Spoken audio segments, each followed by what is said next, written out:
Great, another burden, my mother said, at a cookout with 35 guests. The afternoon I told my family I was pregnant. My father didn't even look up from his plate. He just nodded and added, "We wish you were never born, and now there'll be 2 of you." 35 people heard it. Aunts, uncles, cousins, the neighbor who brings pie every 4th of July. Nobody said a word. I smiled. I stood up, and I walked to the cooler to get a glass of water like nothing happened. Because what I had set in motion that morning, before I ever drove to their house, was about to dismantle every lie they'd built with my money, my savings, and my silence. They just didn't know it yet. But before I tell you what happened at that cookout, I need to take you back 3 years, to the day my father lost his job and I made the worst financial decision of my life. Before I go on, please take a moment to like and subscribe, but only if you genuinely connect with this story. Drop your location and what time it is where you are right now. I love seeing where you all are tuning in from. I'm Morgan. I'm 29. I'm a nurse practitioner at a small county clinic in Ohio. And this is how I stopped being my family's invisible ATM. Now let me take you back to 3 years ago, the week my father came home from the factory for the last time. The plant on Route 9 shut down on a Tuesday. My father, Earl Calloway, walked through the front door at 2 in the afternoon carrying a cardboard box with a coffee mug and a framed safety certificate. 58 years old, 31 years on the floor, no degree, no severance worth mentioning. My mother called me that night. Not my sister Vivian, me. "Morgan, your father won't file for unemployment. He says it's humiliating. The electric bill is past due and the water's next." I sat at the kitchen table with my husband Ryan. He'd just come off a 12-hour shift pulling wire at a new subdivision. His hands were still dusty. "We can help," Ryan said, "but set a number and a timeline." So I did. $800 a month, 1 year. That was the agreement. In my head, at least, because nobody wrote anything down. I called my mother back. "Ryan and I can send $800 a month until Dad finds something." My father got on the line. His voice was low and tight, the way it gets when pride is doing the talking. "Don't tell anyone. I don't want the family knowing I'm taking money from my daughter." I promised. That was my first mistake. Because a month later, I was on the phone with my Aunt Ruth, my mother's older sister, and she mentioned how relieved she was that Dad's disability settlement had come through. That the family could breathe again. Disability settlement. My father never filed for disability. He never filed for anything. I sat with the phone pressed to my ear and said nothing. $800 a month was supposed to last 1 year. 3 years later, I was still sending it. I set the number. I forgot the timeline. The favoritism wasn't new. It was just the wallpaper of my childhood. So constant, I stopped noticing it. When Vivian graduated college, my parents threw a party. Streamers on the mailbox. A sheet cake from the bakery downtown that said Our Star. 40 people in the backyard. When I finished nursing school 2 years later, top of my cohort, pinning ceremony and everything, my parents forgot. They were 3 towns over helping Vivian look at apartments. My mother texted me that night. "Sorry, honey, Vivian needed us today. We'll celebrate soon." We never did. Then came the weddings. Vivian married Derek Holt. He managed the biggest auto dealership in the county. My father shook Derek's hand at the rehearsal dinner and said, loud enough for the whole table, "Finally, a man in this family who knows how to make real money." I married Ryan Grant 8 months later. Small ceremony. My parents came. At the reception, my father met Ryan for the first time and called him Wire Boy. Not to his face. To my Uncle Frank. But Ryan heard. Ryan didn't say a word. He just squeezed my hand under the table and kept eating. That's who Ryan is. He doesn't fight with words. He builds things. He fixes things. He shows up. But from that night forward, every family dinner, every holiday, every phone call, it was always Vivian. Vivian's promotion. Vivian's new car. Derek's dealership numbers. And Morgan? Morgan's fine. Morgan's busy. Morgan doesn't need anything. Except I was the one wiring $800 on the first of every month so the lights stayed on. Then my father asked me for something bigger, and I said yes, because that's what I did back then.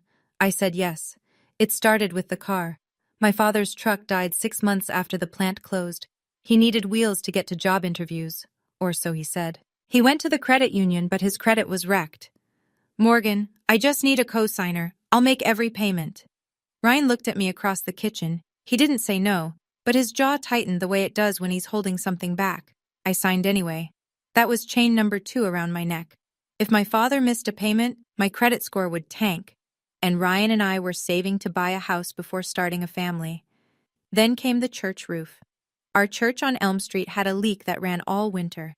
My mother sat at Sunday dinner, dabbing her eyes. The pastor says they need $5,000 or the whole sanctuary ceiling comes down. Nobody stepped up. It breaks my heart. I transferred $5,000 to the church account that Monday, under the name Calloway Family, because my mother asked me to. The following Sunday, Pastor Mike Brennan thanked the Calloway family from the pulpit. My mother stood. My father nodded along from the pew. I sat in the 3rd row and said nothing. And then there was the land. My grandmother, my mother's mother, owned a small parcel behind my parents' house, 4/10 of an acre on Maple Street.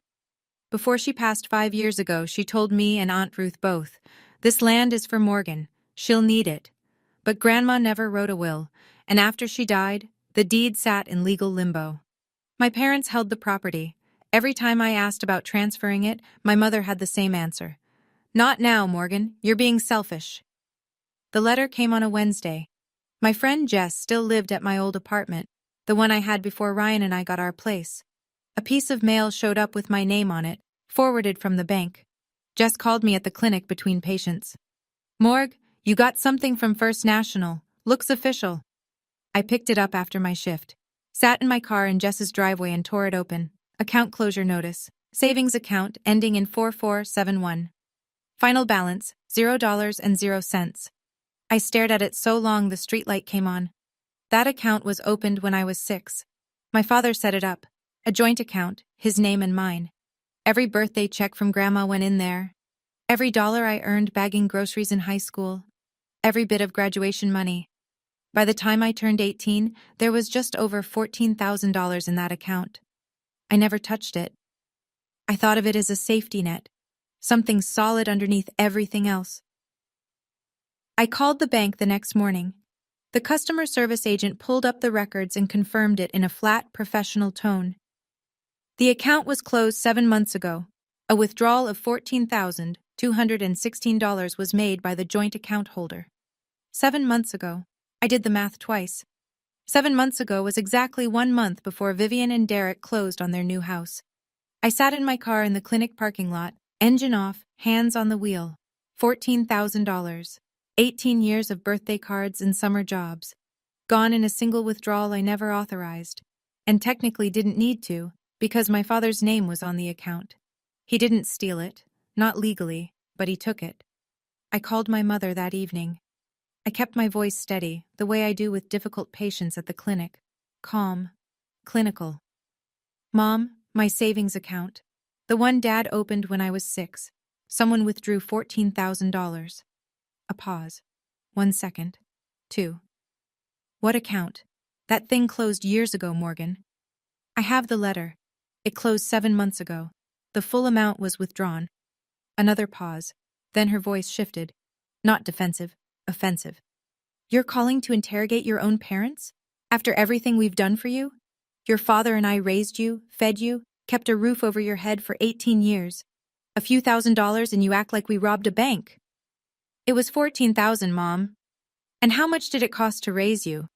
Do you want me to pull out receipts?" I closed my eyes. I could hear the TV in the background on her end. A game show. Audience clapping. The money went to Vivian's down payment, didn't it? "I don't know what you're talking about. Vivian and Derek saved for that house themselves. Your father and I helped from our own savings, which is none of your business." She hung up. I sat on the edge of my bed. Ryan was in the doorway, arms crossed. He'd heard every word. I hadn't put her on speaker. She was just that loud. "Morgan," he said. I looked up. "Enough." 2 words. That's all he said. And the way he said them, not angry, not pleading, just certain. Something in my chest cracked open. Because he was right. I wasn't choosing between my family and myself anymore. I was choosing for the baby I just found out I was carrying. 10 weeks along. I hadn't told anyone yet. That night, after Ryan fell asleep, I sat at the kitchen table with a notebook and a calculator. I wrote it down. All of it. $800 a month for 36 months. $28,800 total, wired to my parents' account on the first of every month while they told the family it was disability. $14,216 taken from my childhood savings. Rerouted to my sister's down payment while they told me the account was closed years ago. $5,000 donated to the church, under the Callaway name, while my mother took a bow in front of the congregation. Co-signed car loan, still active, still tethered to my credit like an anchor. Grandma's land, promised to me, held by them, used as a leash every time I asked, total surrendered, north of $48,000. And in return? My father wished I'd never been born, he just hadn't said it out loud yet. I didn't write revenge in that notebook. I wrote exit plan. Step 1. Call the credit union about removing my name from the car loan. The officer said it could be done. Either Dad refinanced a loan, or I paid off the remaining balance and closed it out. Remaining balance, $3,200. Step 2. Stop the automatic transfer. Cancel the $800. Step 3. Aunt Ruth. The one person in this family whose word no one questions. I hadn't talked to Aunt Ruth about any of this. Not the money, not the savings, not the church donation. She didn't know, but she was about to. And step 4. I didn't plan this one. My mother planned it for me. 3 days later, she texted the family group chat. Cookout Saturday at our place. Celebrating Vivian's new house. Then a separate text, just to me. Morgan, come early. Bring potato salad. Help me set up. Vivian's busy with the house. I read the text twice. Vivian gets the party.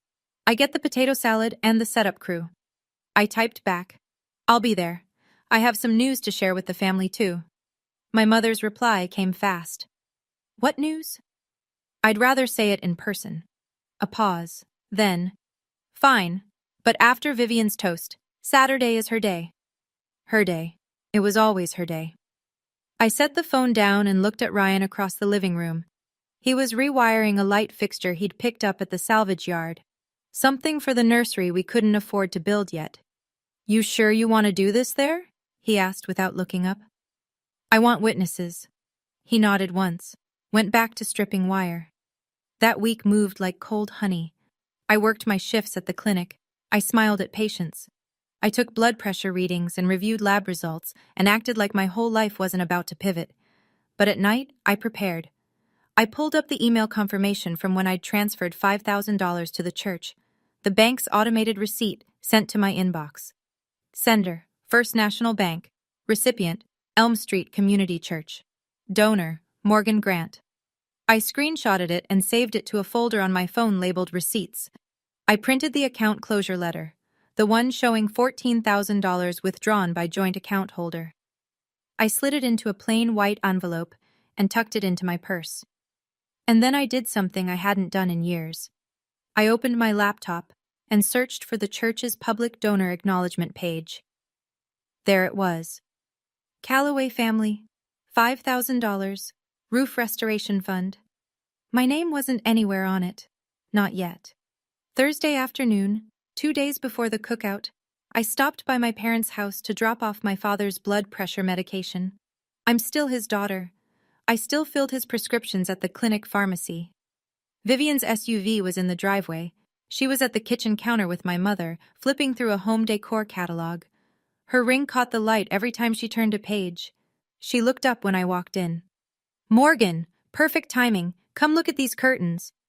I set the pill bottle on the counter. Nice house, Viv. You and Derek must have saved hard. Vivian beamed. Honestly, the down payment was the hardest part. $15,000 total. Mom and Dad helped with 14 of it. We only had to cover the last 1,000 ourselves. She said it like it was the most natural thing in the world. Mom and Dad had 14,000? I kept my voice level. Where'd they get that? Vivian shrugged. Dad said it was from his disability savings. He's been putting money aside since the settlement. Disability savings. The settlement that didn't exist. Funded by money that was mine. My mother was watching me from the stove, Her eyes were careful, measuring. I smiled. That was generous of them. Right? Vivian turned another page. Oh, Mom said Pastor Mike is coming to the cookout Saturday. She wants him to bless the new house. I almost laughed.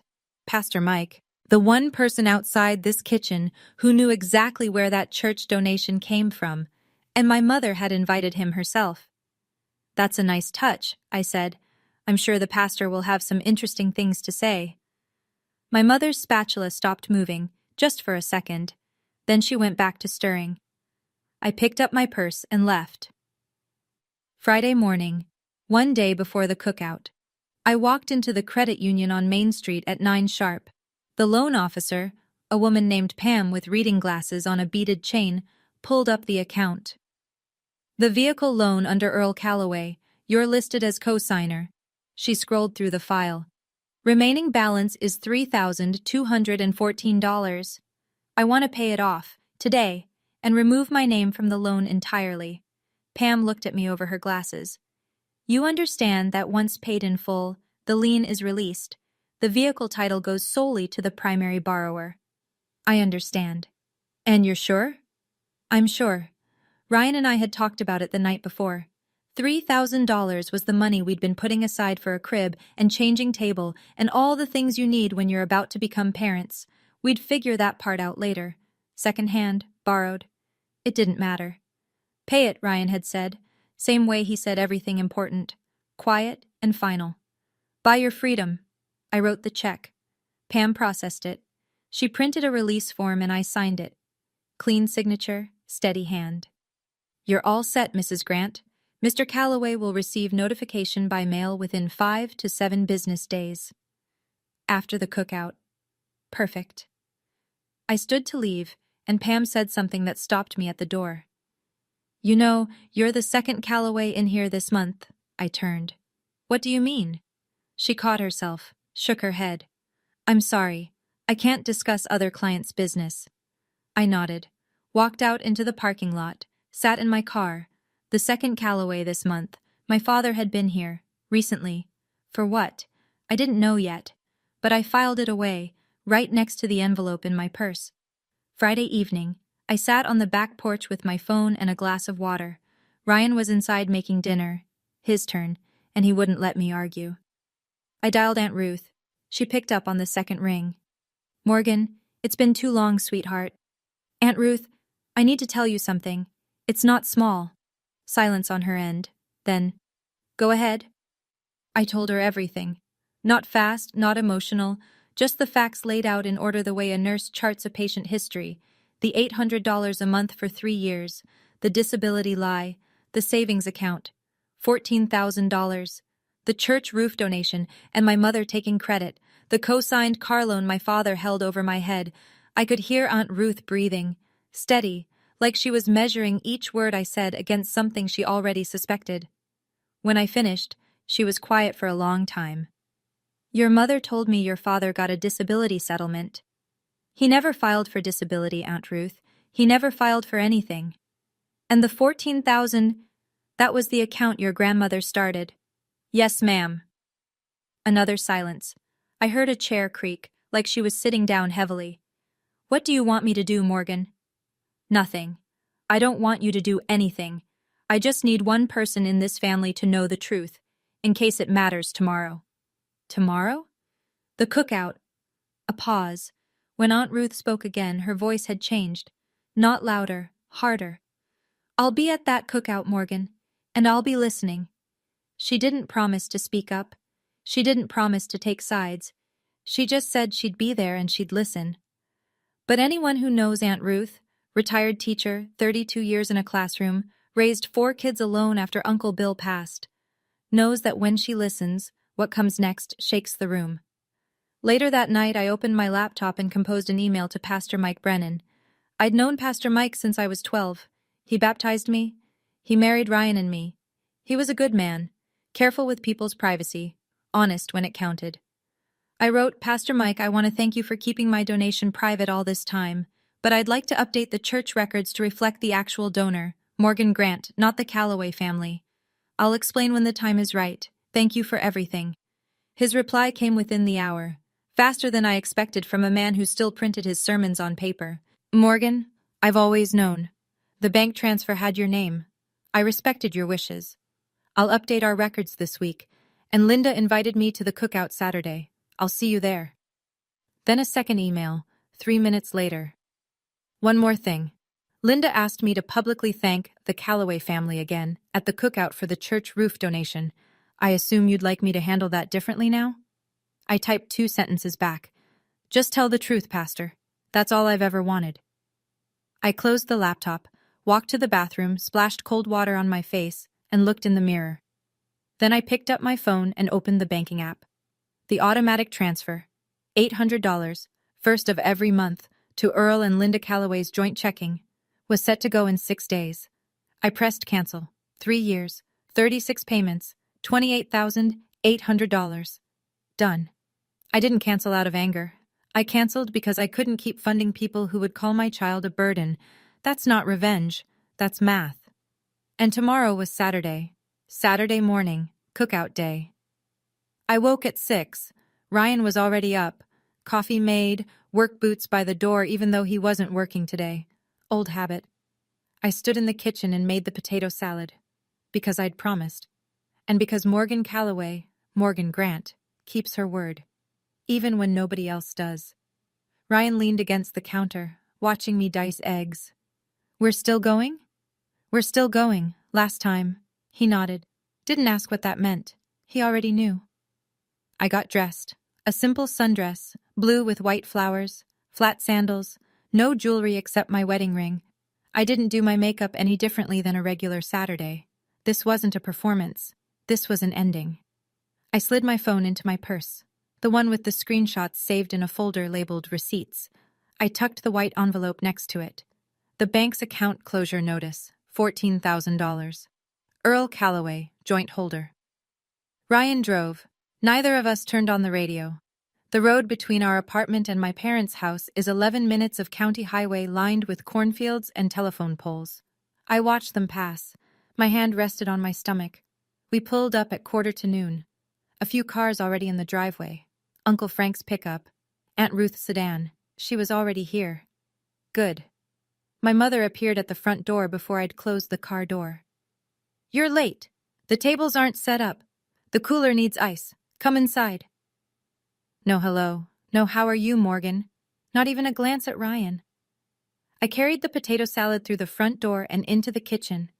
And there, taped to the refrigerator, was a blown-up photo of Vivian and Derek standing in front of their new house. Gold glitter letters above it. Congratulations. Next to it, nothing. No photo of me, not from nursing school, not from my wedding, not from anything. I set the bowl down and went to work. Okay, hold on. Before I keep going, I want to step outside the story for a second. I know what some of you might be thinking. Why didn't I just stop sending money years ago? And honestly, the car loan, the land, the $800 a month I couldn't just cut off without my dad's credit dragging mine down with it. Sometimes it's not about wanting to stay. It's about untangling yourself first. So here's my question for you.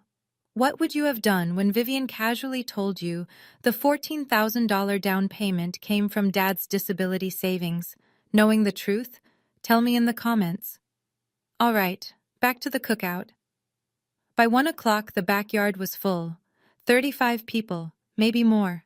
Aunts and uncles I saw twice a year, cousins with kids running through the sprinkler, Mrs. Dalton from 2 doors down carrying her famous cherry pie, the Henderson couple from church. Pastor Mike hadn't arrived yet. My mother had outdone herself. Streamers, balloons, a banner strung between 2 oak trees.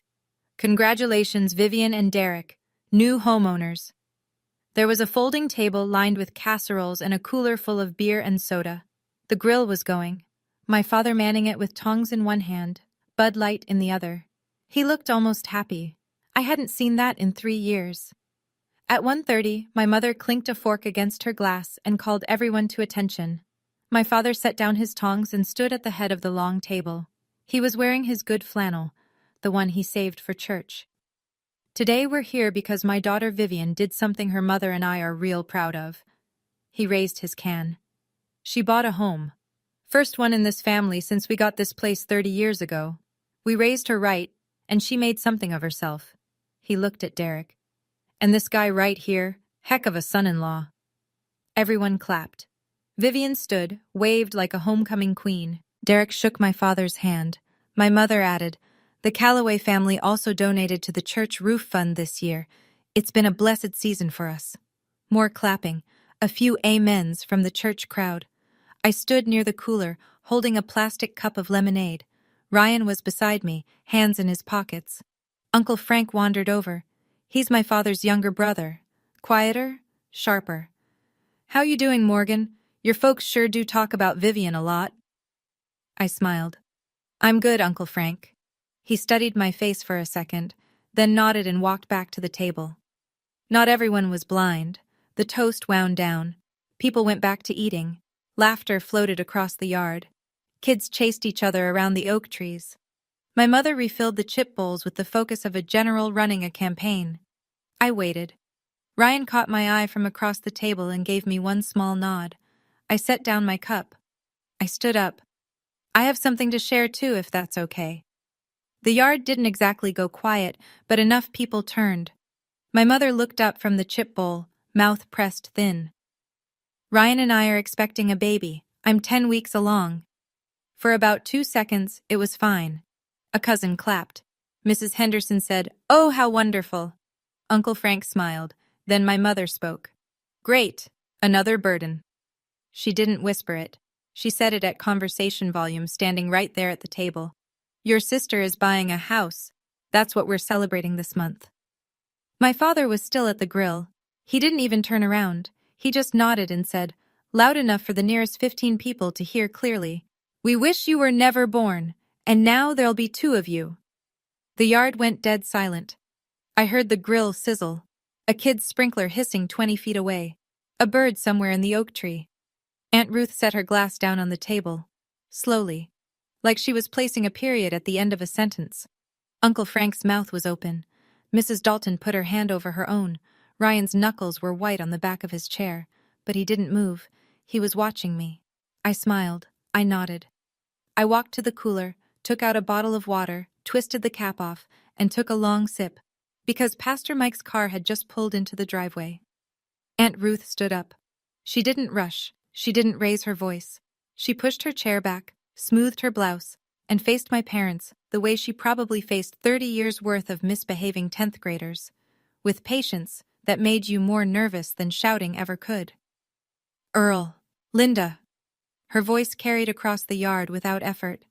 "I heard what you just said to your daughter, in front of 35 people. Before anyone sits down for seconds, I have a question." My father set his tongs on the grill's side shelf. "Ruth, this is between me and my family." "I am your family," she said. "So here's my question. The disability settlement Linda told me about last year. Earl, when exactly did you file for disability?" He didn't answer. His mouth opened, then closed. My mother stepped forward, voice pitching high. "Ruth, it's not related. We're having a party." "It is related." Aunt Ruth didn't blink. "Because if there's no disability settlement, then who's been paying your electric bill for 3 years? The silence that followed was a different kind than before. Before, it was shock.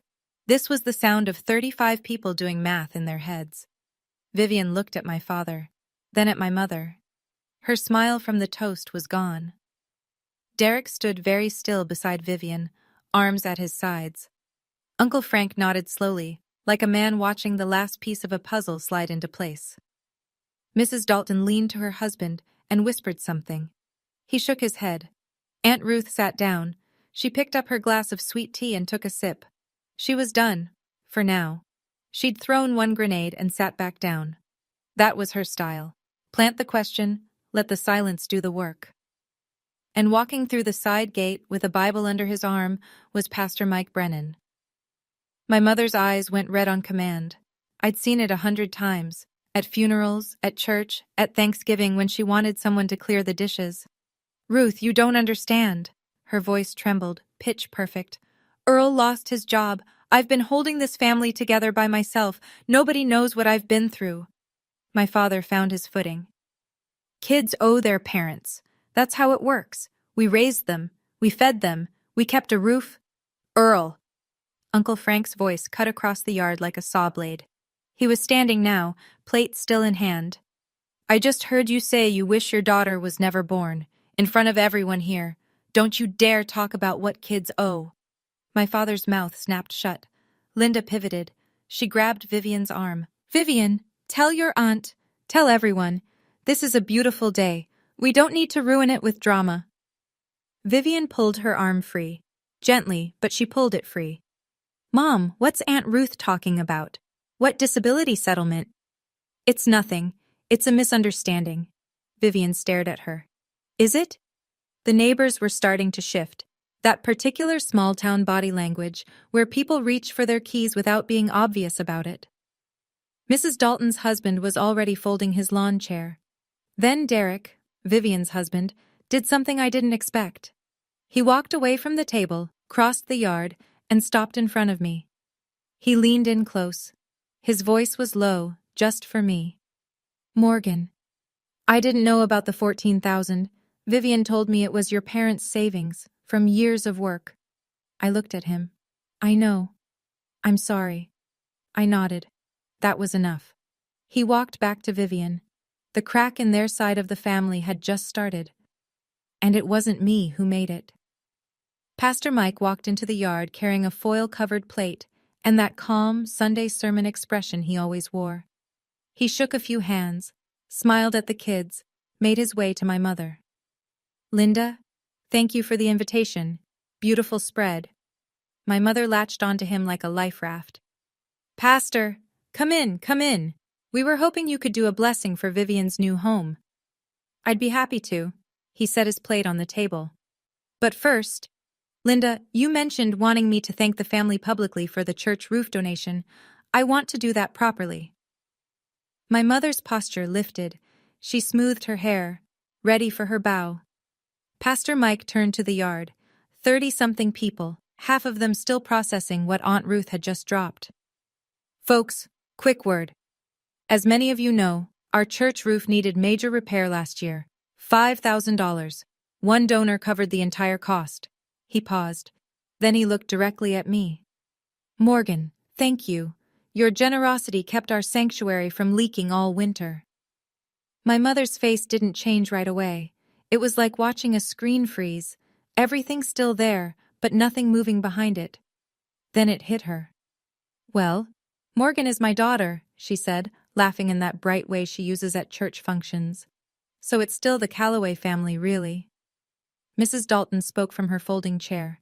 Linda, last month at Quilting Circle, you said the donation was from you and Earl. That's what I meant. Morgan is part of... You stood up in church, Aunt Ruth said, not loud, not soft. You stood up and took the bow.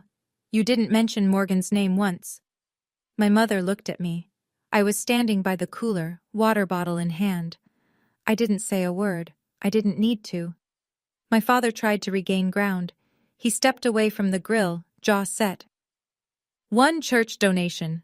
Fine. She wants credit, she can have it. But that doesn't change the fact that we raised her. 18 years. I set my water bottle down. You're right, Dad. You raised me for 18 years. My voice was even. No shake, no edge. And I've been paying you back for the last 3. He stared at me.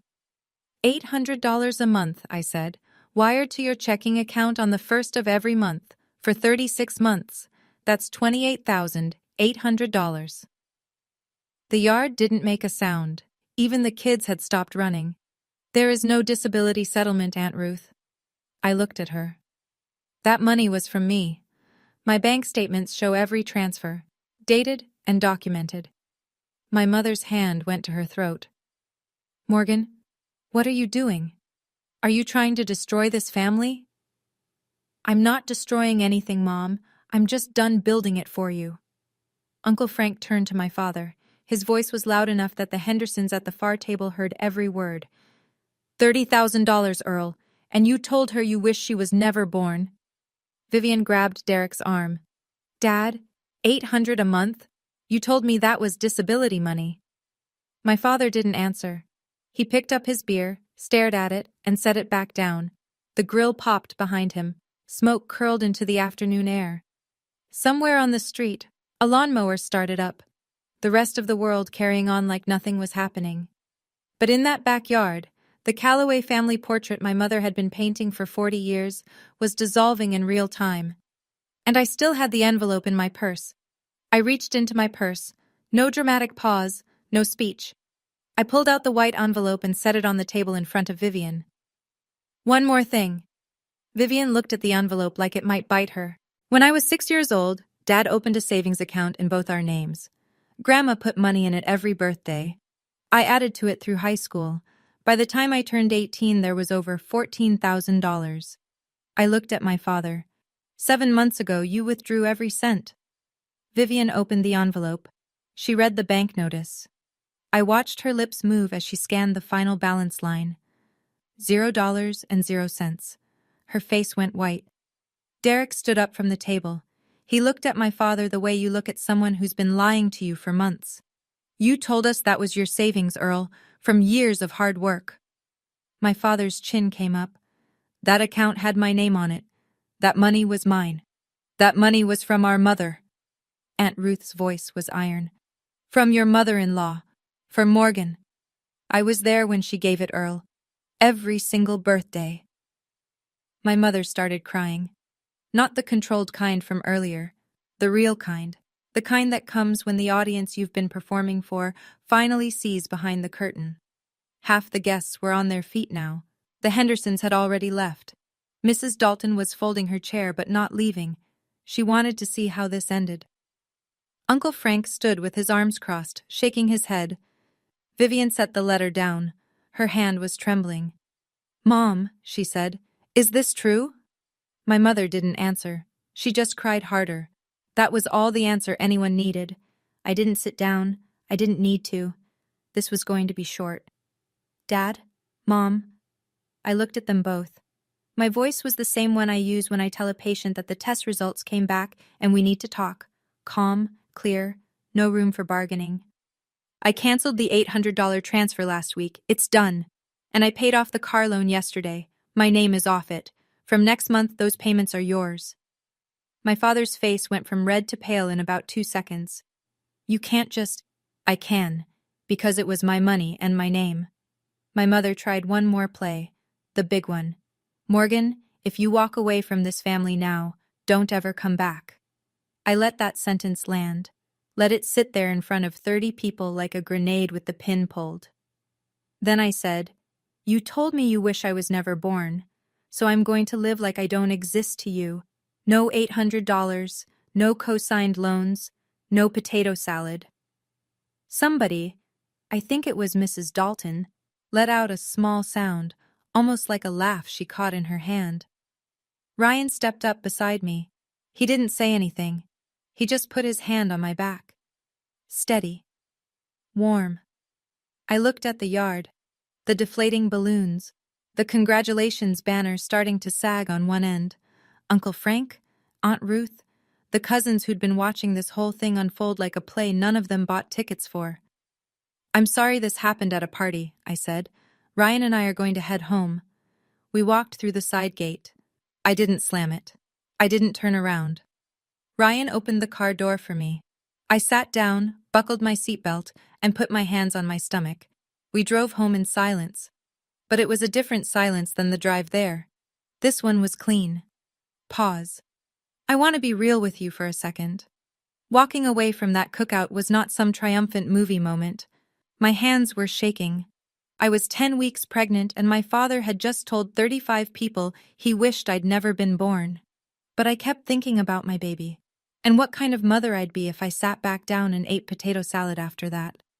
So tell me honestly, do you think I pulled the trigger on everything too hard, too fast?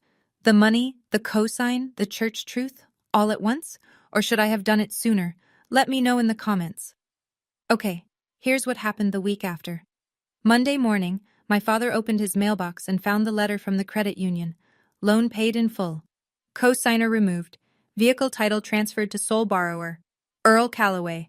Which sounds fine, except now Earl was the only name on a loan history tied to a credit score that couldn't support a library card, let alone a truck payment. The credit union sent a follow-up notice. Based on his current financial profile, they recommended he secure a new cosigner or risk reclassification on future credit applications. Nobody in the family was lining up. Tuesday, my mother checked the bank account. No $800 deposit. She checked again Wednesday. Nothing. She called me. I let it ring. She called Ryan. He answered, because Ryan always answers, even when he doesn't want to. Linda, Morgan said what she needed to say Saturday. We're not available. He hung up. Not rude, just done. Thursday, my mother called Aunt Ruth. I know this because Aunt Ruth told me later. She gave me the conversation almost word for word. Ruth, Morgan is tearing this family apart. She humiliated us at the cookout. She's punishing us for nothing. Aunt Ruth's reply. Linda, you told your daughter you wished she was never born. In front of 35 people. Don't call me about betrayal. My mother hung up on her own sister. But the call I didn't expect came Thursday evening. Vivian. Her voice sounded different. Not the golden child lilt. Something thinner, more careful. Morgan, Derek says if the down payment came from your account, he wants to pay it back. He won't start our life in a house bought with stolen money. I leaned against the kitchen counter. Vivian, that's between you and Derek. It's between all of us.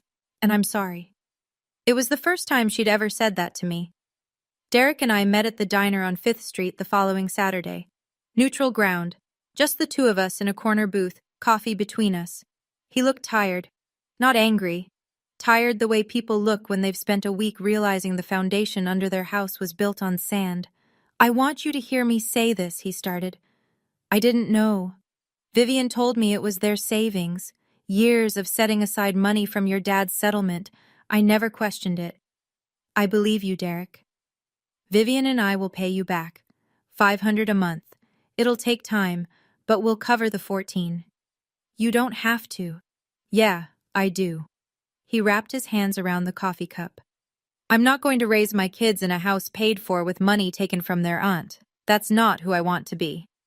I respected that, so I nodded. Then he told me something that changed the shape of the story. Vivian's not sleeping. She told me something 2 nights ago that she's been carrying for a while. He paused. Your mom told the extended family, the cousins, the aunts on the other side, that you'd been struggling with depression, that you were making things up, exaggerating. I set down my coffee. She told them this so that if you ever said anything about the money, nobody would believe you. I let that settle.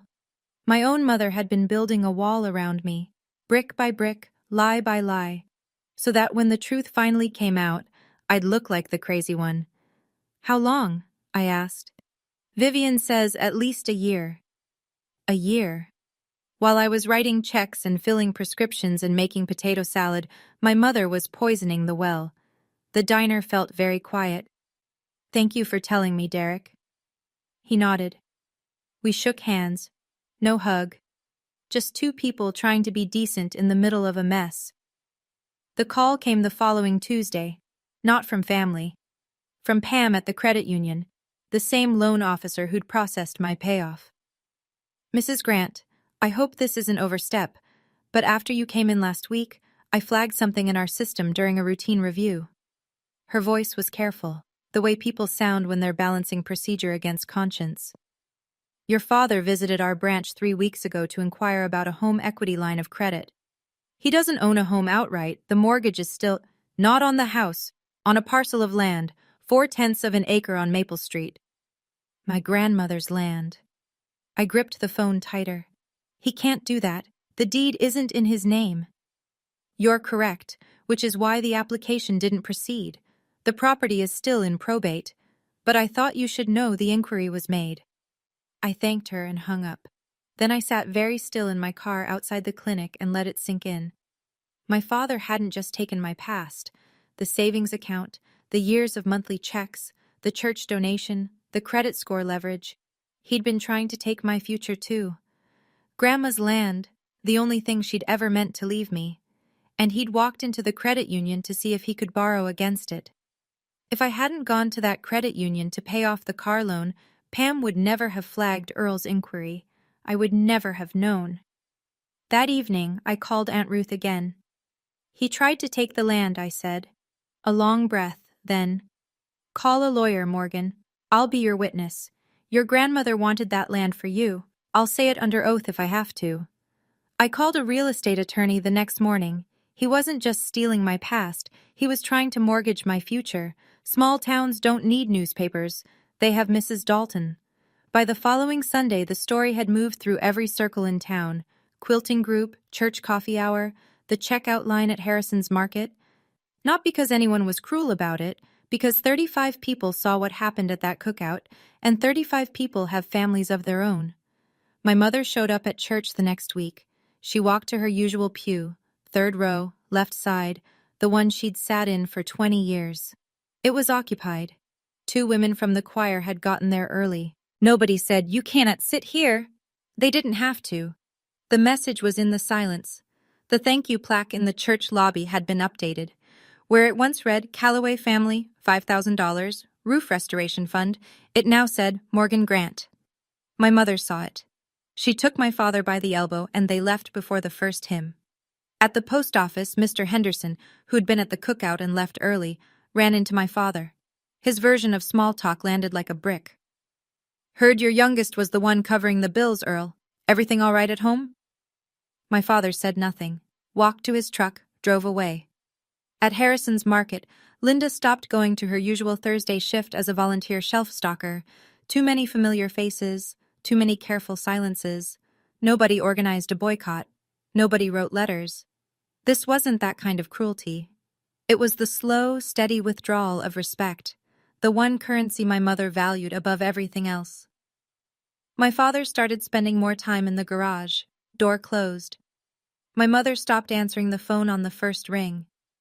Their world didn't collapse overnight, it just got smaller. One averted gaze at a time. 2 weeks after the cookout, Vivian texted me.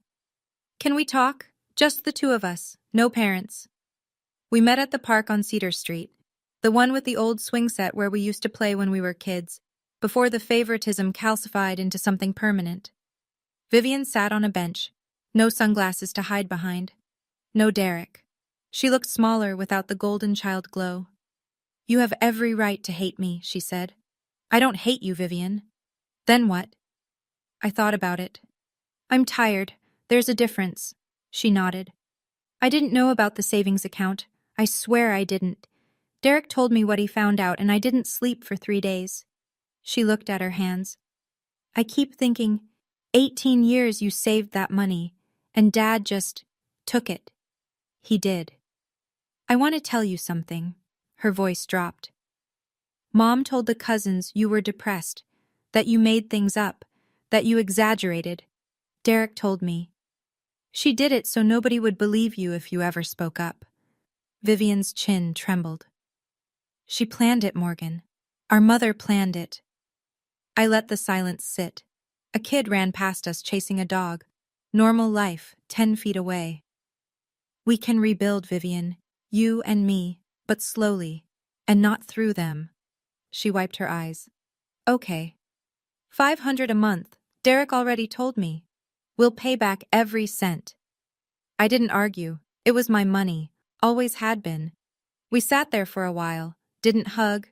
Didn't cry together. Just 2 sisters on a park bench, 33 and 29, looking at the swing set where things used to be simple. It wasn't forgiveness. Not yet. But it was a door left open. On my terms.